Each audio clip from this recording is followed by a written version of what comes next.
با معرفی یکی از فیلم‌های مهم ابرقهرمانی دهه اخیر در خدمت شما هستیم.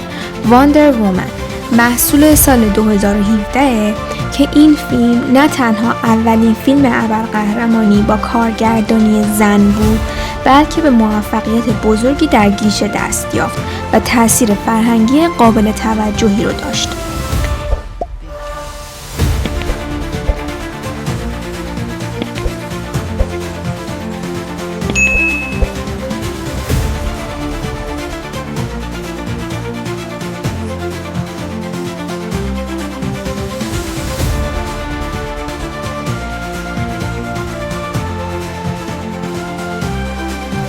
داستان این فیلم در مورد دایانا، شاهزاده آمازونه که در جزیره‌ای پنهان به اسم تمیسکیرا بزرگ شده.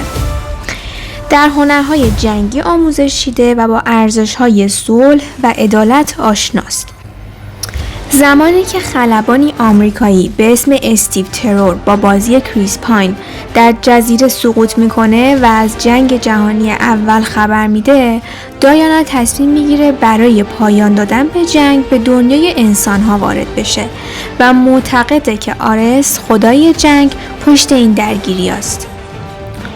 این فیلم به کارگردانی پتی جنکینز ساخته شده و گال گادوت در نقش اصلی دایانا ایفای نقش میکنه و بازیگرای برجسته دیگه مثل کریس پاین، رابین رایت، کانی نیلسن از بازیگرای برجسته این فیلم هستن.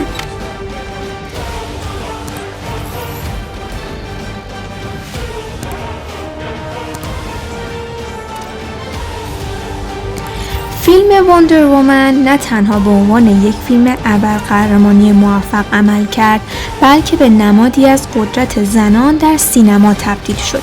این فیلم نشون داد که فیلم‌های ابرقهرمانی با محوریت زنان هم از نظر هنری و تجاری باید موفق باشند. همچنین نقش‌آفری گال گادوت به عنوان دایانا تصویری قوی و الهام بخش از یک زن قهرمان رو نشون داد.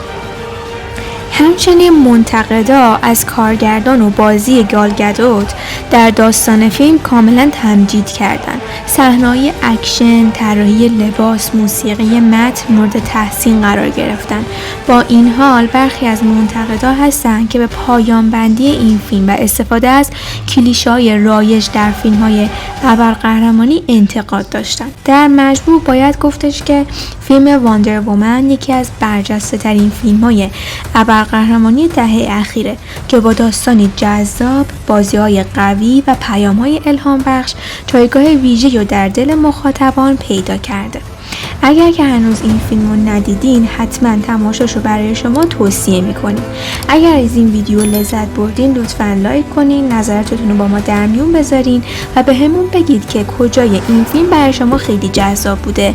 ما رو سابسکرایب بکنین و تا ویدیوی بعدی خداحافظ.